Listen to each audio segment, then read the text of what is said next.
Halo Sobat Barati, jumpa lagi bersama kami.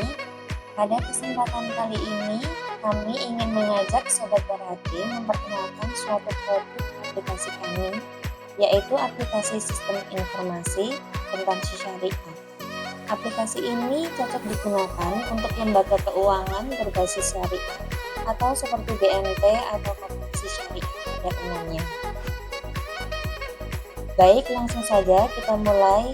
Kita coba login dulu ya.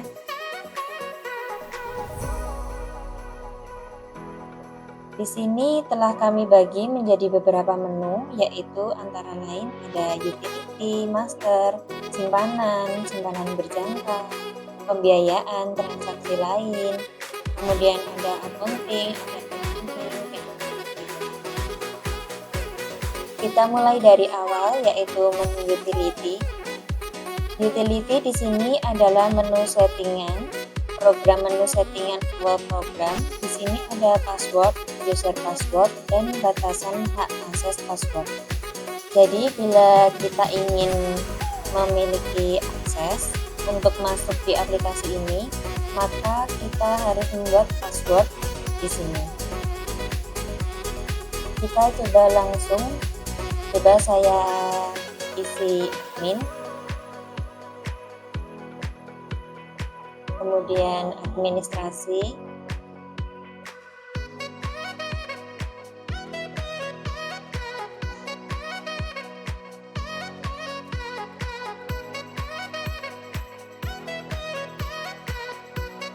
nah ketika sudah membuat password login, kemudian kita keluar program, kemudian kita coba lagi dengan login yang kita bikin password login yang bikin barusan ya.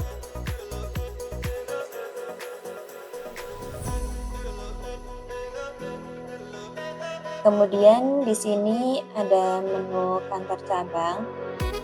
Menu kantor cabang ini adalah identitas untuk mengisi kelengkapan atau identitas kantor cabang. Kemudian di sini ada tools, itu pengaturan awal program ya. Bisa disesuaikan nanti di awal, nanti kemudian di sini kita masuk ke pengaturan gitu. Di sini ada menu kolektabilitas. Ini adalah kategori kolektabilitas kategori lancar. Dilakukan macet kategori waktu yang diperlukan untuk memenuhi kategori kolektabilitas. Di sini kita bisa ganti, mungkin nominalnya bisa sesuai dengan kebijakan tertentu. Tapi di sini kami pakai standar dari Asosiasi Jawa Tengah.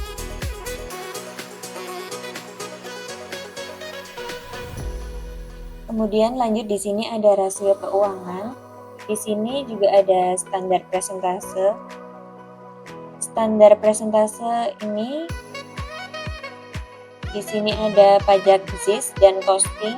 Ini kita sesuaikan dengan laporan dengan kode akun yang ada. Kemudian di sini ada settingan costing pembiayaan dan angsuran. Kemudian klik identitas lembaga di sini. Mungkin bisa disesuaikan dengan identitas lembaga yang ada ya. Setelah disesuaikan, kita masuk di sini ada menu konsolidasi. Menu konsolidasi ini untuk pilihan. Maksudnya itu pilihan laporan. Ketika kita akan membuat laporan, kita bisa memilih kantor cabang tertentu saja atau semua kantor cabang.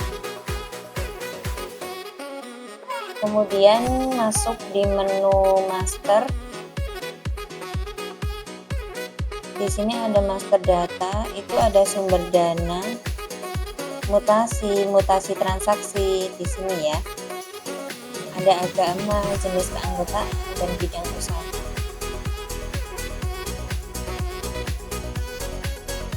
Apabila kategori di sini dirasakan kurang, bisa langsung menambahkannya di sini. Kemudian setelah master data, di sini ada master jenis uang. Jenis uang ini digunakan untuk laporan cash.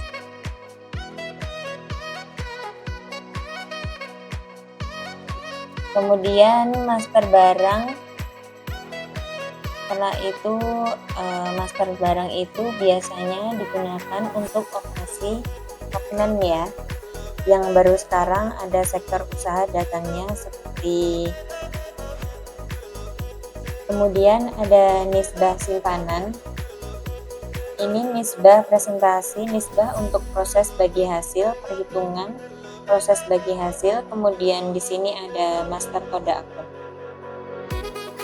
Master kode akun ini adalah akun-akun atau nama perkiraan yang digunakan pada laporan keuangan. Di sini bisa disesuaikan atau bisa ditambahkan apabila kurang. Misalnya simpanan.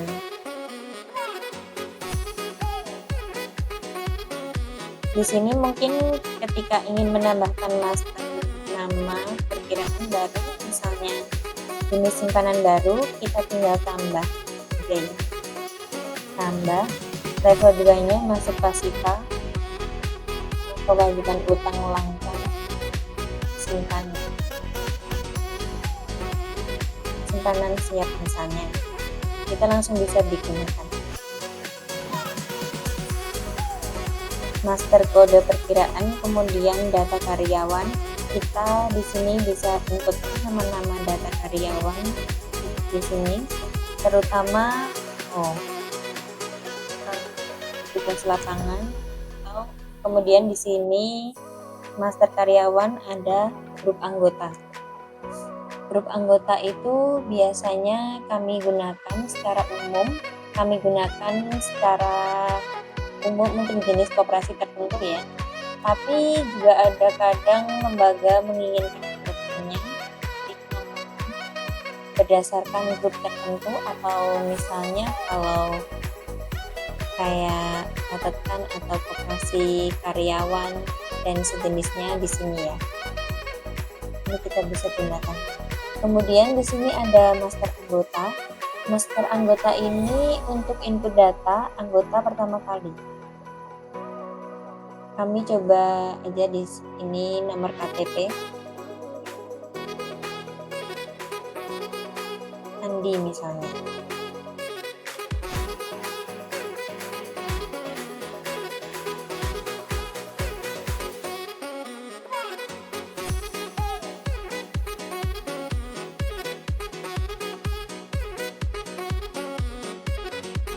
Nah, di sini AO-nya akan muncul di sini. Yang tadi kita input di input master data karyawan itu akan muncul di sini sebagai akun. Misalnya AO-nya kita panggil ya. Satu, kemudian apabila anggota itu mau membuka simpanan, kita bisa daftarkan langsung penyimpanannya di sini.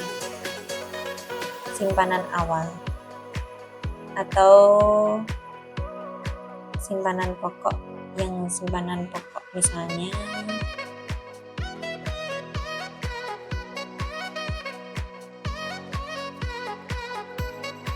kemudian apabila anggota itu ingin membuka simpanan lagi, kita bisa lewat dari menu simpanan.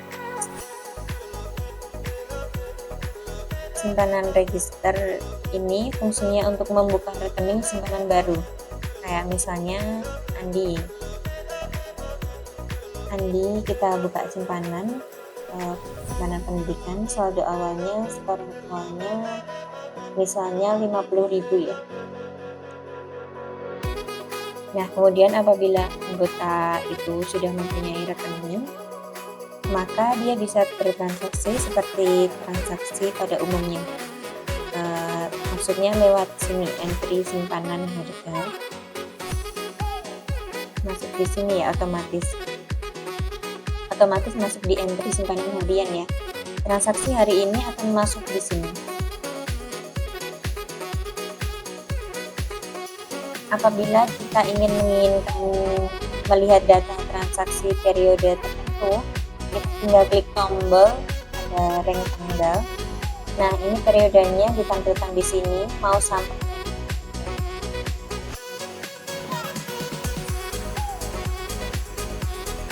dan misalnya tampilkan hari ini. akan terlihat transaksi sebelumnya. Kita klik tambah dulu. Misalnya di sini kita bisa gunakan sebagai pencarian inputan. Kita bisa gunakan nomor rekening, misalnya 35, maka yang mengandung nomor rekening ini akan keluar semua. Nanti kita tinggal cari namanya. Misalnya Kenangan, terus torannya 500.000. Titipan pasar, kita bisa lihat historinya dari sini. Histori transaksi sebelumnya.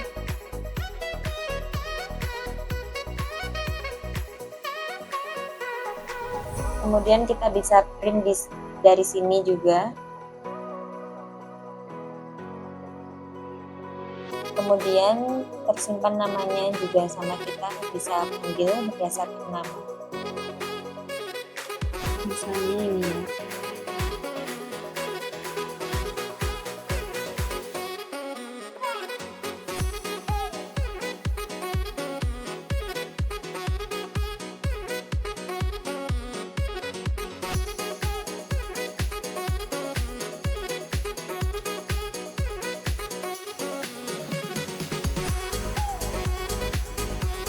Nah, di sini kita bisa cek transaksinya.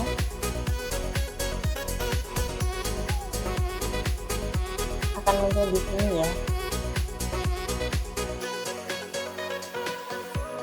Oke, lanjut. Kemudian itu tadi prosedur simpanan, ada pembukaan rekening baru, nama transaksi harian. Kemudian di sini ada tools simpanan anggota. Tools simpanan ini fungsinya untuk mengedit. Mungkin sebelumnya pernah input nama atau alamat yang keliru, kita bisa cari di sini. Misalnya kita ingin merubah nama atau alamat atau menambahkan sesuatu di nama, coba.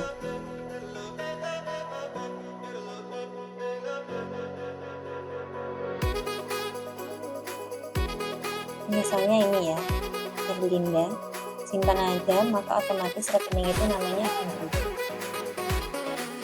Kemudian itu tadi simpanan, terus simpanan, pemberian bonus dan perhitungan bagi hasil di akhir bulan, kemudian laporan-laporan. Di sini laporan-laporan perbandingan simpanan dan neraca. Kemudian rekap transaksi, kemudian ada rekap perolehan AO dan lain-lain. Kemudian kita masuk ke prosedur simpanan. Di sini ada register simpanan berjangka, fungsinya sama, yaitu untuk membuka rekening baru penyimpanan bagi kami, misalnya selama dari Linda ini ada deposito 6 bulan, tanggalnya masuk.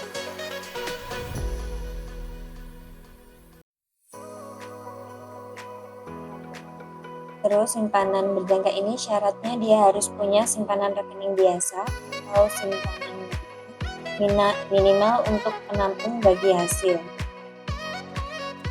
Depositonya berapa bulan, jadi apa proses bagi hasilnya akan dihitung di setiap bulan, kemudian di-split masuk ke rekening simpanan penampungnya itu. Kita daftarkan rekeningnya di sini, namanya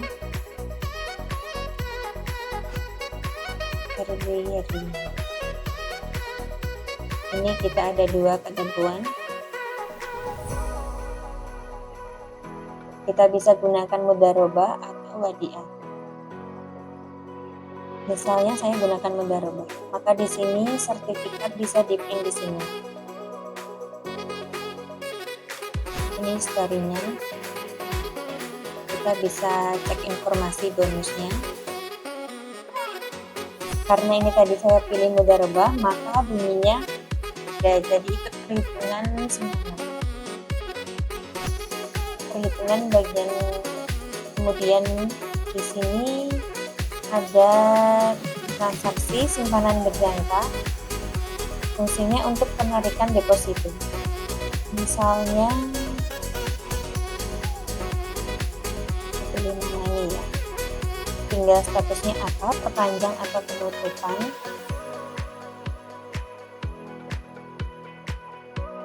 Jadi penarikan bukan kita begitu saja penggunaannya. Kemudian proses belajar tampilan. Kemudian di sini ada laporan-laporan. Di sini ada laporan simpanan berjangka.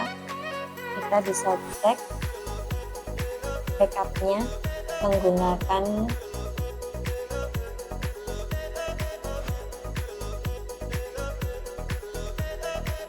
simpanan berjangka di sini siapa aja yang akan jatuh tempo atau yang sudah jatuh tempo di tanggal sekian. Maka dia akan, nah ini kita preview, di sini kita bisa lihat. Kemudian kita masuk ke pembiayaan. Pembiayaan di sini dimulai dari proses permohonan pembiayaan. Misalnya kita isi namanya, ini ya kita pilih. Di sini waktu pencarian ada nama yang di merah-merah ini ya. Ya, yang merah-merah ini maksudnya ini ada keterangan. Ini jadi merah semu ini keterangannya pernah kurang lancar. Dan ini kemudian agak sedikit gelap atau pertengahan, ini kategorinya diragukan. Warnanya merah ini masuk kategori pernah macet, berarti ini masuk kategori ini.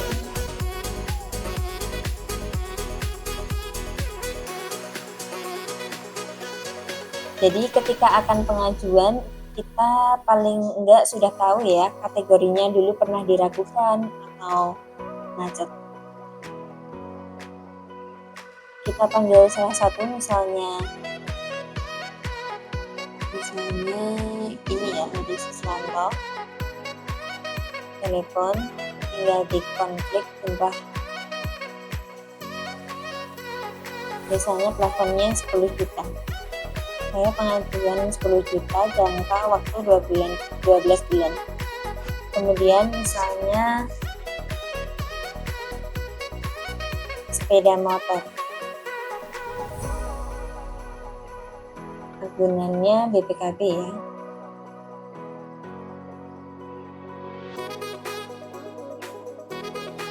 Di sini ada usulan, jadi ada pengajuan 10 juta, kemudian setelah itu ada pertimbangan, mungkin muncul usulan-usulan, mungkin di ACC cuma 8 juta atau 9 juta, dan misalnya 9 juta.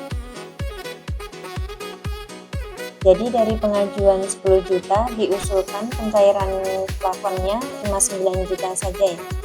Itu misalnya 3 juta. Biaya ada 50.000. Ini pengajuan. Kemudian dari pengajuan ini kita bikin akad. Jadi setelah pengajuan ini kan biasanya disurvei dulu dan lain-lain. Ketika di ACC ditentukan tanggal-tanggal pembiayaannya. Kemudian di sini kita baru bisa input ke akad pembiayaan. Tambah dulu, pilih apa bendanya atau perubahannya. Ambil nama pengajuannya.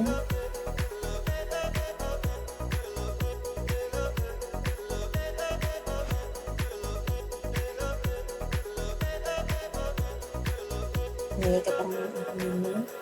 Kalau ada kita bisa input dari sini, dari pengakunan, terus kita panggil di sini.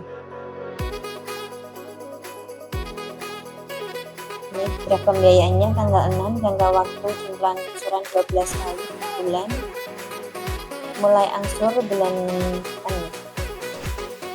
Jumlah pembiayaan 9 juta, kemudian dari 12 bulan itu margin 3 juta. Nah, di sini ada dua pola angsuran, kita bisa pakai flat atau anuitas. Nah, bedanya yaitu kita pakai flat dulu, sementara administrasi tadi misalnya 50.000.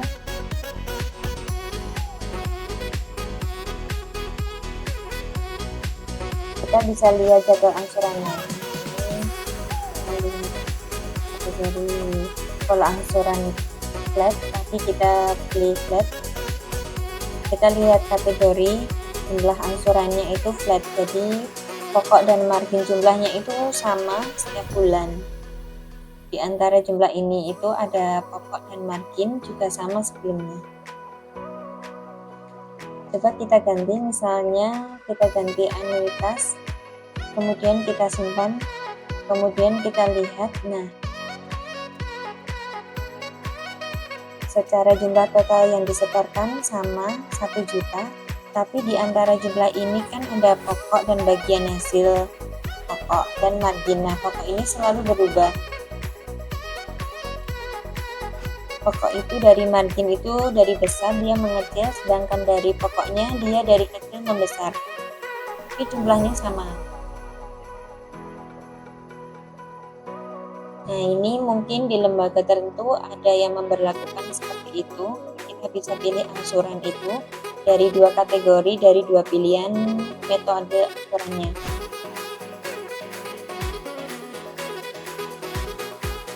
Nah, dari akad ini, setelah akadnya jadi, kita bisa print pengajuannya. Tinggal petugasnya yang mengangkat siapa, ini dikompletin lagi, terus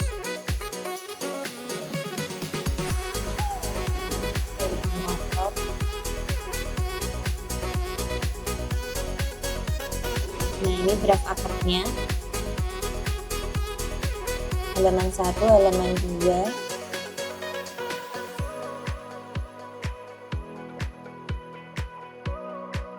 Agunannya tadi sebetulnya kalau diisi ada agunannya, kita bisa tempelkan di situ. Kemudian ini surat pernyataannya, surat pernyataan kesanggupan bayar. Kemudian ini grup pikirannya. Nah, ini jadi orang ya yang di print ya silahkan di print aja, sudah terfasilitasi di sini ya. Kemudian di sini ada agunan pembiayaan, misalnya kayak tadi dari ya, kita tambah dulu.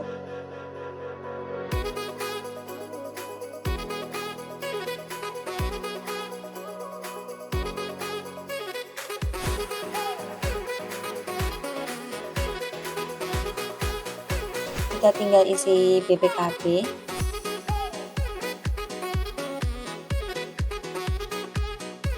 Tinggal kita isikan BPKB-nya. Ini saya sembarang ya, sementara. Kita simpan dulu, kemudian di sini kita edit akunnya.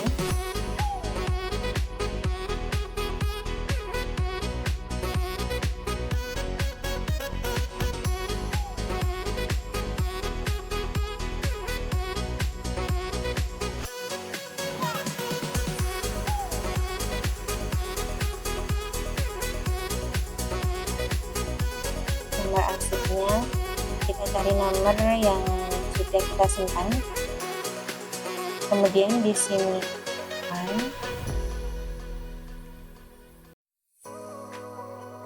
kemudian di skrip akadnya akan muncul sebagai agunan pembiayaan ya.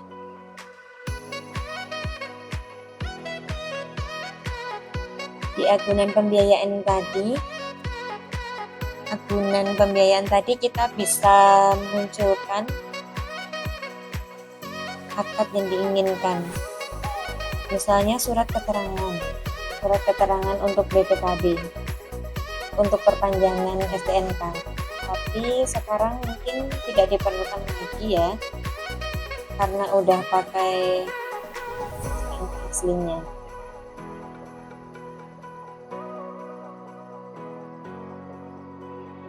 Tapi siapa tahu dibutuhkan, di sini kita bisa kita fasilitasi di sini.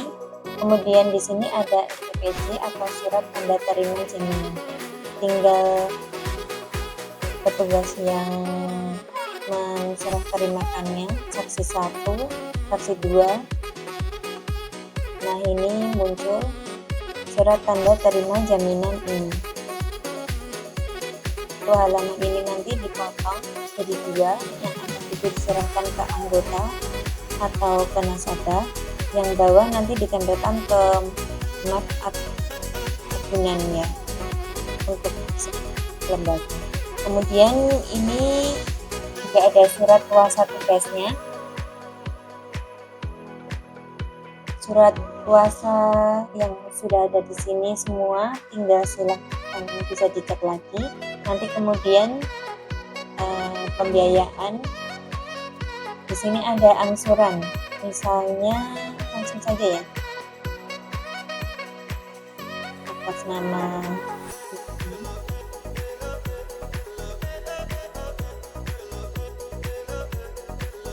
ini, misalnya dia bayar pokok 1 juta, dia bayar margin 300.000, tinggal simpan.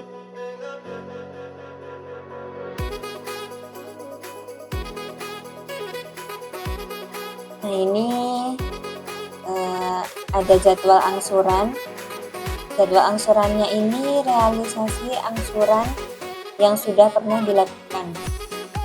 Nah di sini ada keterangan, mungkin untuk riwayat angsuran keberapa, ada catatannya bisa dituliskan di sini.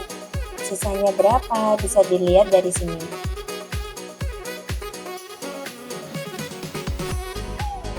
Itu untuk angsurannya. Kemudian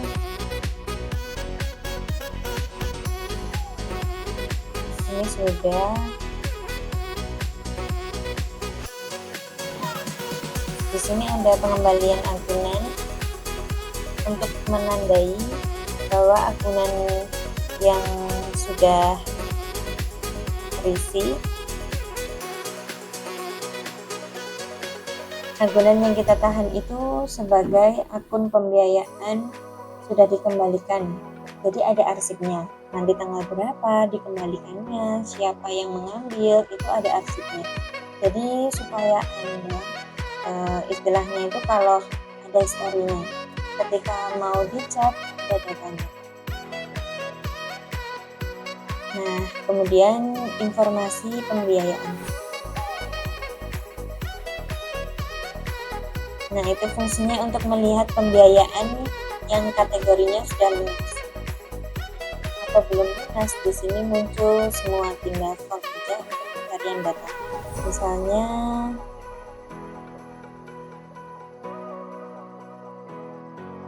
ini ada pilihannya, yang belum lunas atau yang kita pilih semua. Misalnya yang kuning ini itu maksudnya pembiayaannya sudah pernah, sudah lunas. Yang masih hitam ini masih pembiayaannya masih aktif. Yang kuning sudah lunas. Bisa lihat angsurannya di sini, lunasnya tanggal sekian.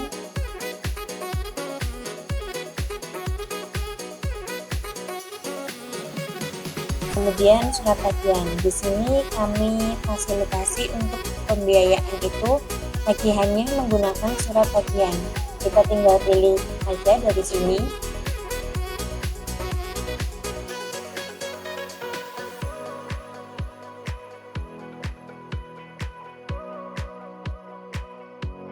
Jadi kalau pembiayaannya belum ada, angsurannya masih kosong ya, kita cari yang lain. Bagus, nanti ini akan muncul, tinggal preview aja. Nah ini syarat-syarat tagihan. Strateginya ini nanti ada SP1, SP2, SP3, SP4. Itu nanti tergantung masing-masing, dia tergantung tingkat kemacetannya, itu termasuk kategori. Kalau udah terlalu jauh ya dia bisa masuk ke SP. Ini surat pernyataannya. Untuk surat pernyataan ini surat pernyataan kesanggupan bayar. Kemudian laporan-laporan. Laporan-laporan itu kalaupun di sini termasuk ada portofolio, biasanya yang selalu diminta dari pihak ketiga. Ketika akses dana dari pihak ketiga, maka biasanya pihak ketiga itu meminta laporan portofolio dari pembiayaan yang digulirkan. Kemudian ada kolektabilitas. kita tinggal elektabilitas pembiayaan jadi terinci nanti siapa kategorinya, aplikasinya berapa, nanti seperti itu pembiayaan. Terus setelah itu transaksi lain, yang pertama kita masuk kas keluar. Ini biasanya kita gunakan untuk transaksi umum. Selain transaksi yang digunakan dilakukan oleh anggota, misalnya untuk beli makan siang atau yang misalnya rumah tangga, beli makan siang dan jamuan tamu, pengeluaran 250.000,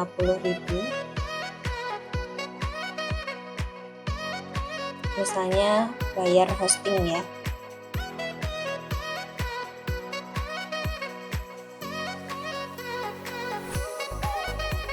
Ini kita isi bayar hosting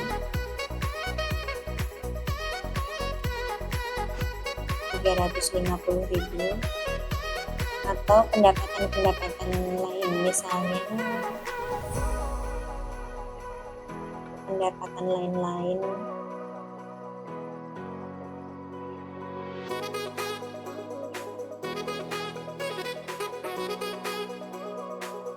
dan sejenisnya ya, nanti bisa. Kemudian di sini ada kasbon kasir. Kasbon kasir ini fungsinya untuk multi teller system. Jadi biasanya lembaga yang punya kasir lebih dari satu, tentunya setiap hari dia harus kasbon dulu supaya di alur kasnya itu nanti muncul di perolehan kasir itu kelihatan ya.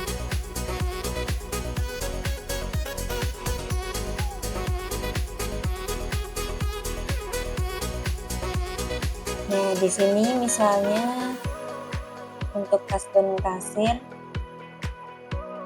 kami masukkan untuk kasir admin ini misalnya kasbon pagi 5 juta misalnya.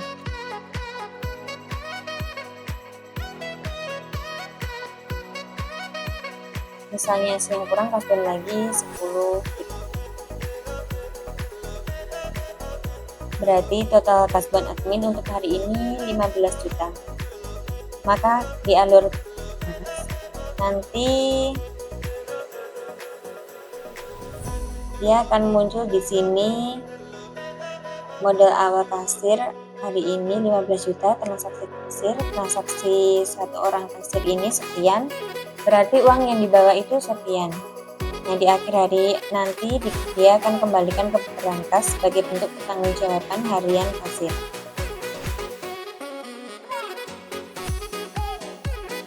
Di sini ada kas top 6 digunakan kemudian di sini ada aplikasi dan cadangan aktif. Ini memasukkan daftar inventaris atau aktiva atau BDD yang kemudian nanti akan disusutkan tinggal berapa kategori nilai umur ekonomisnya ditaksir berapa, kemudian per bulannya tinggal disusutkan seperti.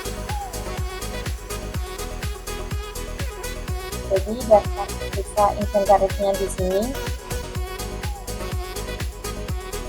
terdata ya, semua sisa umurnya berapa, nilainya berapa, sudah semua.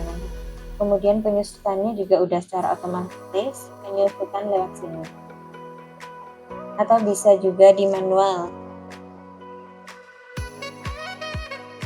Ada penjual aktiva, pengaturan aktiva dan lain-lain. Kemudian di sini ada pihak ketiga, hutang pihak ketiga. Misalnya kita ada akses dana dari pihak ketiga, bisa kita input dari sini.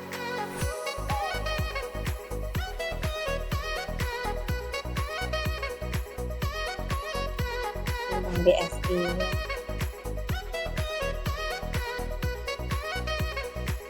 Ini misalnya 50 juta.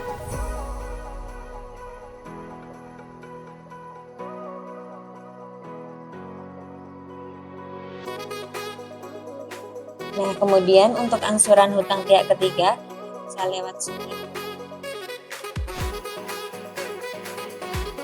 Kita tanggal sekian kita angsur, pokoknya angsur 1 juta biasanya kita kasih 200.000.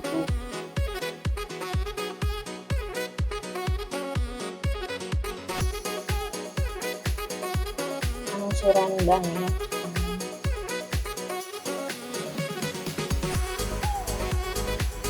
Kemudian di sini ada transaksi bank. Transaksi bank itu digunakan untuk buka rekening bank, kita bisa lewat dari register bank. Ini sudah ada di sini ya. Transaksinya bisa kita lewat dari sini. Transaksi bank, misalnya tambah dulu, misalnya BSM ya. Ada setor ke BSM atau penarikan dari bank. Misalnya 5 juta. Penarikan ATM. Nah, transaksi bank udah, kemudian ada kasbon karyawan juga sama tadi seperti utang pihak ketiga. Jadi kasbon karyawan siapa saja terdata di sini, beberapa saja. Mungkin mau nyicil berapa bulan itu bisa dimasukkan.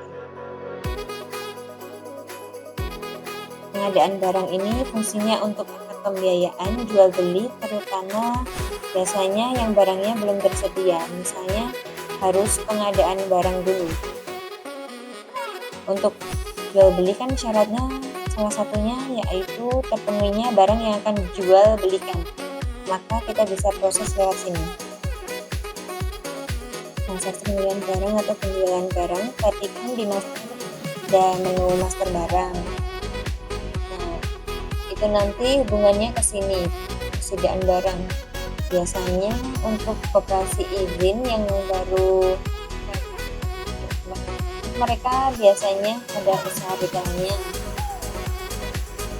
Jadi ada mungkin tokonya seperti itu. Bisa kita input lewat sini ya. Pembelian, penjualan, stok barang, kemudian di sini ada laporan, ada informasi perubahan.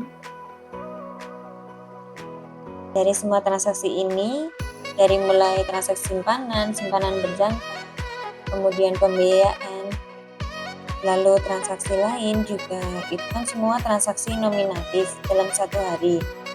Nah, semua transaksi itu akan otomatis terekam di alur kas.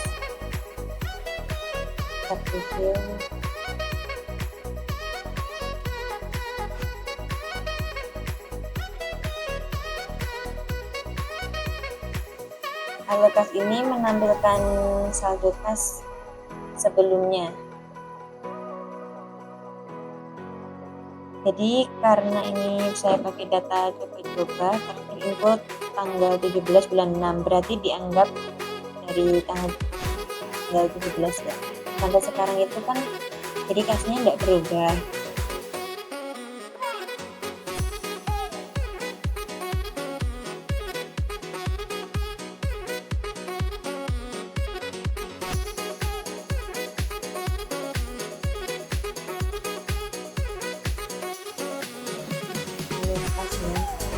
Review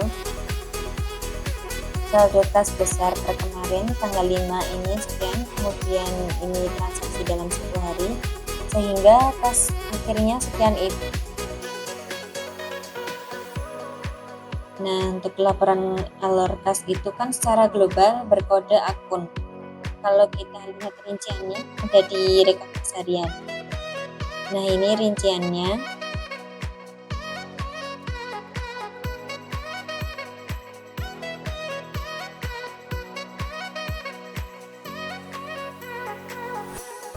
Nah, ini kita bisa lihat rinciannya di sini ya.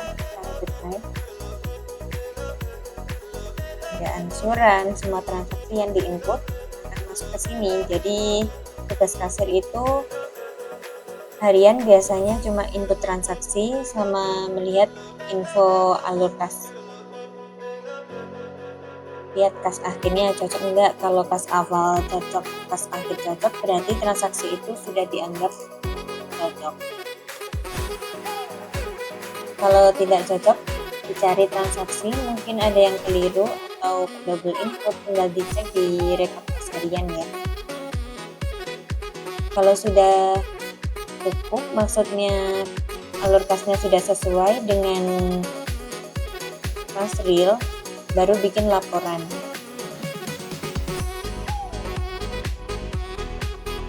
Kita lakukan di sini proses akhir periode atau proses closing tanggal 6.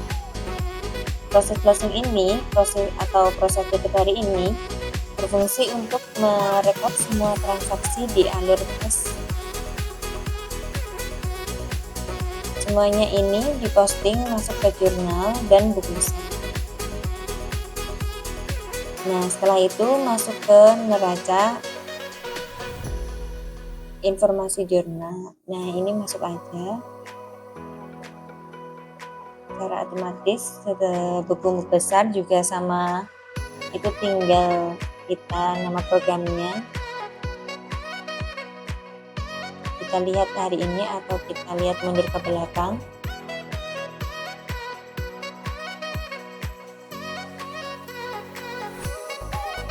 Misalnya buku besar, misalnya atau rumah tangga.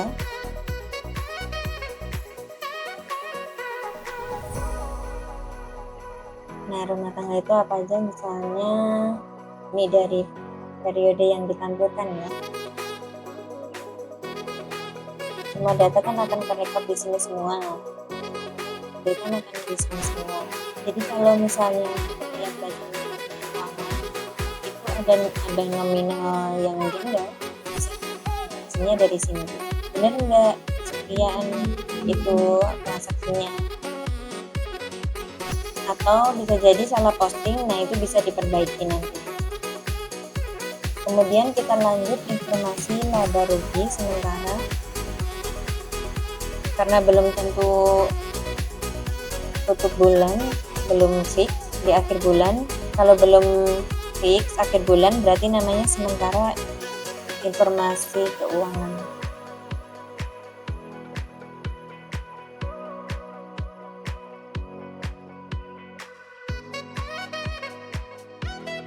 Lewatin dulu, kita masuk ke neraca. Tadi kan alur kas sudah diposting masuk ke neraca. Nah, di sini ada neraca harian tanggal 6. Ada saldo awal. Saldo awal di sini berarti saldo tanggal sebelumnya. Saldo akhir tanggal sebelumnya, tanggal 5. Kemudian debit kredit ini adalah transaksi harian di hari ini tanggal 6 sehingga saldo akhirnya sekian.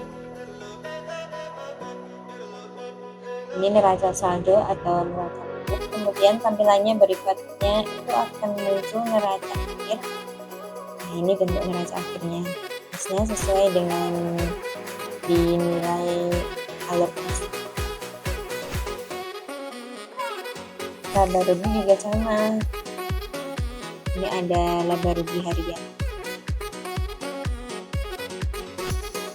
Nah, ketika kita melewati akhir hari, proses akhir periode itu melewati tanggal akhir bulan, dia otomatis akan terposting masuk ke neraca bulanan. Misalnya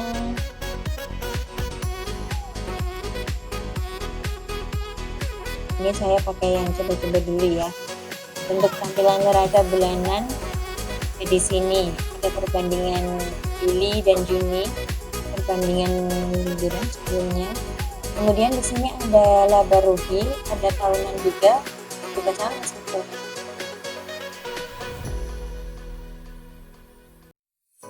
Kemudian di laba rugi di sini ada laba rugi bulanan.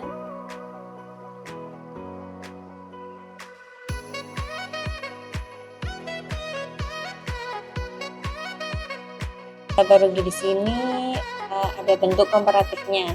Maksudnya itu akumulasi dari Januari di tahun tersebut sampai bulan berjalan. Karena ini saya pakai coba, jadi kan datanya kosong, baru hari ini saya input, jadi masuknya di bulan Juli.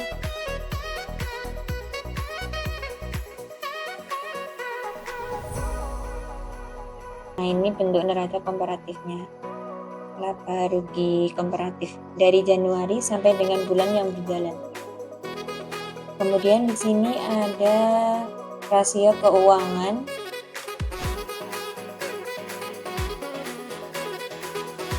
Rasio keuangan saya pakai 31 Desember 2021 dan valid.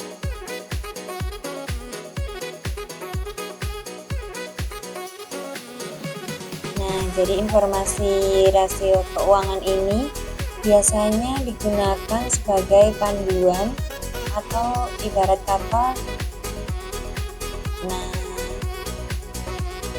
kata itu namanya mengemudikan itu setirnya, panduan ya. Jadi kalau dibaca ya, kalau baca ini EGR itu perbandingan antara pembiayaan dan aset jumlah pembiayaan.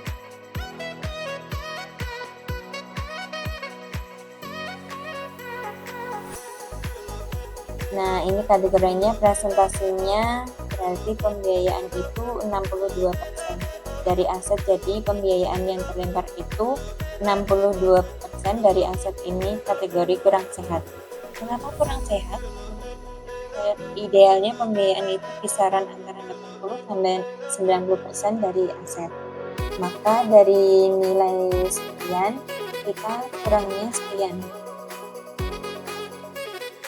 Berarti kategori idealnya itu pembiayaan yang terlempar adalah sekian. Nah, kurang sekian itu target. Itu biasanya dijadikan acuan untuk target pencairan pembiayaan bulan berikutnya. Kemudian di sini ada CAR, itu perbandingan antara modal dan aset. Modalnya sekian dan jumlah asetnya sekian. Bacanya itu dengan neraca seharusnya ya. Jadi kategori CAR ini kurang sehat. Presentasi modal itu 9,33% dari aset, idealnya 10%, kurang sedikit ya, kurang 50 jutaan. Nah, untuk mencapai kategori sehat itu begitu. Kemudian ROA jumlah pendapatan dibandingkan dengan aset. Kita lihat di FDR tadi, karena jumlah pembiayaannya kurang, maka jumlah pendapatannya otomatis juga kecil. Jadi kurangnya sekian kalau dibandingkan dengan aset, idealnya sekian. Jadi dengan aset sekian, dengan aset 8M sekian, itu idealnya pendapatannya sekian. Nah, karena ini kurang, kita bisa lihat dari sini. Berarti ini memang pelemparan pembiayaannya kurang. Kemudian ada ROE. ROE itu perbandingan antara modal harga dan modal. Karena modalnya dirasa sedikit, nah karena modalnya tadi cuma sedikit, akhirnya persentase labanya kategori sehat. Kemudian profit margin. Nah, profit margin itu jumlah pendapatan dibanding dengan pembiayaan bulan lalu. Di sini kita bisa lihat kemampuan bayar nasabah standar, apakah kurang.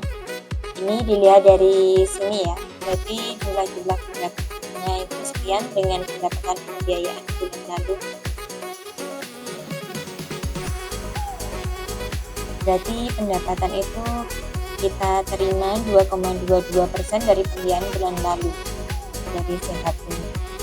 Ini adanya 2%. Kemudian ada likuiditas atau kemampuan bayar di sini, jumlah kas kewajiban perusahaan 30%.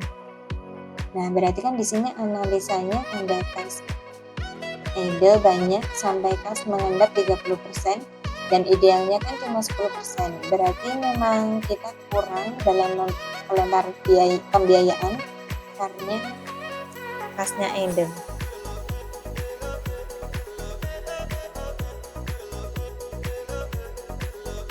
Ini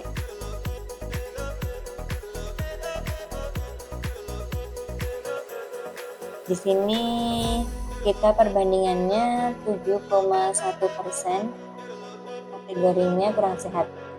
Kategori sehat itu pembelian maksimal itu cuma 2,5% dari total pembiayaan.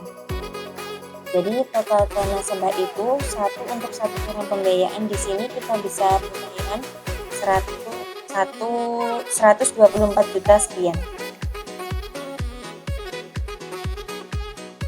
Nah, itu analisa risiko kesehatan. Kemudian di sini ada e-banking. E-banking di sini mungkin sementara kami mengikuti ya, karena sebetulnya di sini kami launching awalnya ada 2 aplikasi desktop dan aplikasi web. Nah, aplikasi web itu untuk membekali AO untuk supaya bisa input langsung dari lapangan. Jadi AO input data transaksi dari lapangan bisa langsung print struk sebagai pengganti slip, datanya langsung masuk di sini. Jadi kita bisa kontrol kegiatan AO di lapangan langsung dari sini. Oh, bener nggak kerja input atau jangan nggak input. Maka di sini ada 3 fasilitas untuk m-bankingnya. Ada fasilitas untuk anggota, cek saldo, cek transaksi terakhir rekeningnya, kemudian ada kolektif. Ada kolektif dan virtual account. Kemudian di sini ada menu konsolidasi. Menu konsolidasi ini sebetulnya menu penggabungan antara cabang, antara pusat dan cabang. Misalnya saya bukakan contohnya aja ya, bulan Desember tahun 2021. Nah, ini kan ada 2 kantor cabang pusatnya. Sekian, total aset sekian. Ini bentuk neraca perbandingannya.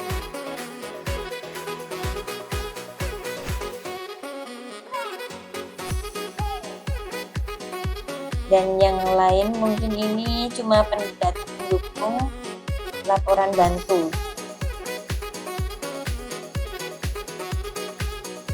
Maksudnya itu laporannya sudah ada di situ semua.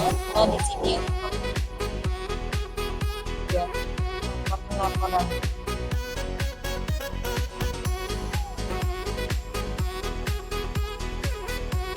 Nah, demikian dari saya. Sebelumnya saya minta maaf kalau bahasanya mungkin ketika ada pertanyaan atau masih belum paham bisa langsung ditanyakan yang ada di channel ini. Sampai jumpa lagi. Thank you and see you on the next video.